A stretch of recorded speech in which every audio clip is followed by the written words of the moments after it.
Welcome back to Vital Science Consulting. We try to make this session a little bit more practical and do a little bit more coaching and give you some strategies that you can use. So the question I ask is do you follow sport?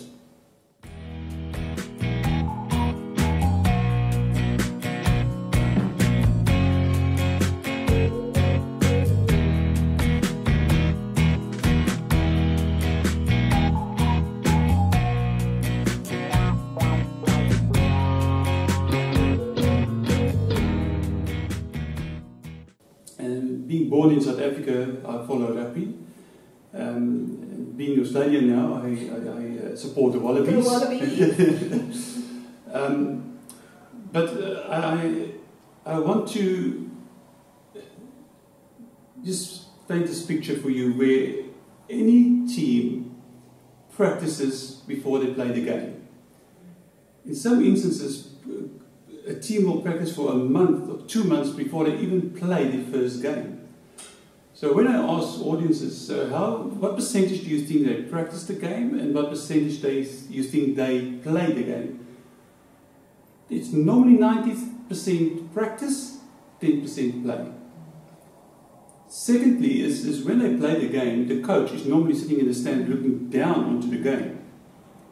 He got a strategy, he knows what to do, but if things don't work out, he can change the strategy. He will call the person down and say, change the player. Okay. What do you do in your business? Do you just play the game all the time, or do you take time out to practice business? Do you have somebody, or do you take yourself out of the business sometimes to look down and look at your strategy, or you have somebody at least looking from the outside inside into your business? So there's I think a conception that we just keep on playing the game. In business, we have to practice as well. And I want to use one or two examples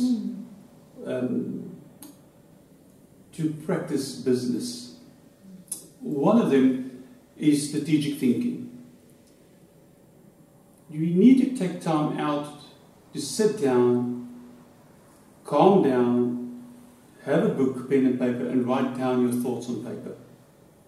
Richard Branson is doing it every day. And I asked him, what will you do if you lose everything? And he said, I'll take my little book and I'll start doing the things, okay, that I missed out on. Can you do that when things go wrong in your business? Part of strategic thinking is to be 8 steps ahead. So it's like playing chess. A chess player don't think 1 or 2 moves ahead. I'm sure they think about 15 to 20 moves ahead. And it's important that we as business owners are ahead of the game. In hockey, they say a good hockey player is where the pack is, but a great hockey player is where the pack will be. Where are you? Will you be where the business will go, or are you staying there and follow the others, or do you want to be the leader? So strategic thinking and being 8 steps ahead really change our way that we look at our business. And we do actually think about our business on a daily basis now. A third thing that I think is really important when you practice business is to think transactional and transformational. So transactional thinking is more about the how. Your web page, your logo, things that are actually not making money for you. But the most important is that you think transformational, to dig a little bit deeper on why you do business. Why should people do business with you? You know that if you want gold or diamonds, you have to dig deep to get to the resources. The same in your business. You have to put in the effort. So there's a ratio that we use, 70, 20, 10. 70% of your time is to network and to monetize. 20% of the time is to market your business. And 10% of the time is knowing your numbers. The question always comes up, but why do you need to know your numbers? Well, there's a few reasons. That if an opportunity comes up and somebody comes to you and says, I've got this huge opportunity, and you say, you know what, I need to get back to you to see if I can do it. And you get back to the person the next day and you say, you know what, I'll ask somebody else. If you know your numbers and you can make a decision then and say, you know what, I think this is a good deal, I'm in. What do you think will happen the next time when that person is going to do a good deal? He will ask you first. You need to know your numbers, that you know that if you start growing your business again, it always sounds so nice, I'm going to grow my business, I'm going to expand, but people don't realize it costs money. Yes. Where's the capital coming from? You know, do you budget throughout the year that you put money away, that if that process gets, or you will get there to grow your business, that you have the capital to do that? So, strategic thinking, 8 steps ahead, transformational and transactional thinking. I think just to add to that, what we were talking about earlier in terms of getting fit, having our 10 before 10 list, these are really important things when it comes to strategic thinking and being transactional or transformational. So strategic thinking is something that you actually need to make time to do. And often, ironically, it's after we've gone for a run that we will sit and do our strategic thinking. So we actually make time every weekend to put time aside to actually just think strategically. Yes. And one of our clients had a beautiful term for it. He calls it defragging his mind.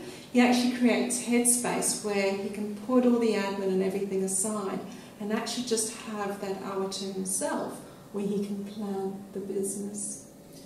We were, in the beginning, getting very bogged down by what we now know was transactional stuff. So stuff that seems very important, stuff that you can physically sit and do and that it's good to tick off a list, but stuff that often is actually not as important as you think it is, and stuff that also is actually often easy to get done before 10 o'clock in the morning. We have a time difference, so we can often get stuff done really early, calling businesses that are open already. So to get a lot of transactional stuff done early on, because the transformational stuff you really want to be doing during business hours, because that's when you can do things that make you money. But also the more you practice that, the more it becomes a habit. Yes. And it's like muscle memory when you play a sport. The same. The more you do it, the more it becomes a habit. And that's where the strategic thinking is very important, because often people, you get busy at work and you actually don't take time to step back and think what needs to be done. So having that strategic thinking time, for example, it's good to actually think about that meeting coming up. What do you want out of that meeting? Prepare for the meeting. Practice the steps you're going to go through at the meeting rather than rushing off to the meeting on the day. And there's that wonderful story about sharpening the axe, yes, where the guy's cutting down trees and he's so busy and he's got to get it done, and his axe is getting blunt, but he's too busy to stop. He's got to keep cutting down the trees, and it takes him 10 hours to cut down the trees he needs to cut down. And someone else starts chopping down the trees and realizes that his axe is blunt, spends 5 hours sharpening the axe, but then cuts down the trees within an hour. And I think it often feels as though we're wasting time if we stop and sharpen the axe, but often just taking that time out, having that headspace, can really make things a lot more productive and efficient in our business. I think another thing that we started to practice as well is the stop to-do list. Yes. That was a big thing for us, to do things, to stop to do things that's actually wasting our time and we don't like. So number one was stop signing up to the gym. Yes, that was the first one. And the second one is to go and buy groceries. It took us time to set up the list. Oh, online shopping. Online shopping. Absolutely. So it took time to do that list, but now we're saving an hour and a half a week to do transformational things in our business. So to say that we don't have time anymore, we lie to ourselves, because we actually just created some time. Yes. So look at what you can stop doing. We also had an example of a client that said, you know, he needed to stop and then run out to go and get spare parts and then run back again, and it was the wrong part and had to go back again. And I suggested, but why don't you get somebody that's on pension And you can call them and say, you know, I'll give you $25 an hour to go and do it, because your time is $200 an hour. So even if you pay somebody 24 hours to go and do that on that hour, you still make $175 an hour. So it's to stop to-do list. And that's where the mindset comes in. I think we have a mindset of, what is this going to cost me? Where it should be, what is this going to make me? Once you have that mindset of what's going to make me, your business will change as well. We always think that we're going to spend $5 here, we don't want to spend it, but it's actually costing us $200. Yes. So do that cost analysis, and that is also know your numbers. Yes. So everything comes back to knowing your numbers as well. And absolutely knowing what your time is worth. Yes. Yeah. I think another maybe advice is, don't take advice from somebody that is less successful than you. We find it so many times that people will give you advice on, for example, your web page or the colours you use. And then if you ask a person, but do you have your own business? No, I don't.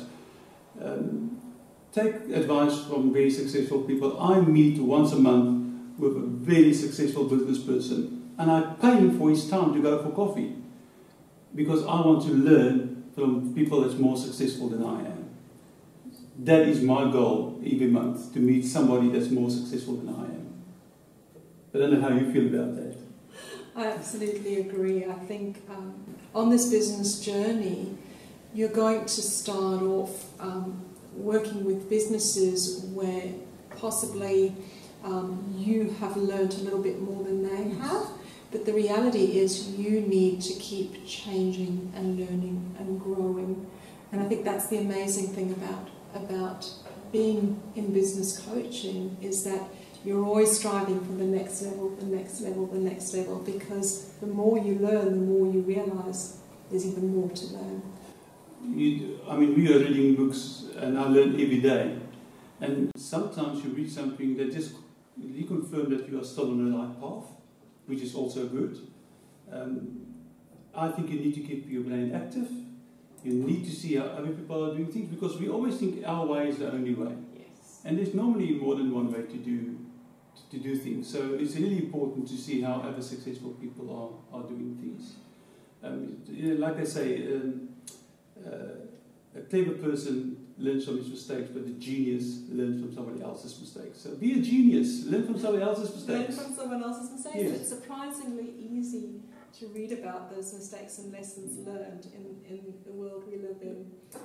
Please go ahead, check out our website. If you've got any questions, please leave a comment on the YouTube channel. We'd love to hear your thoughts.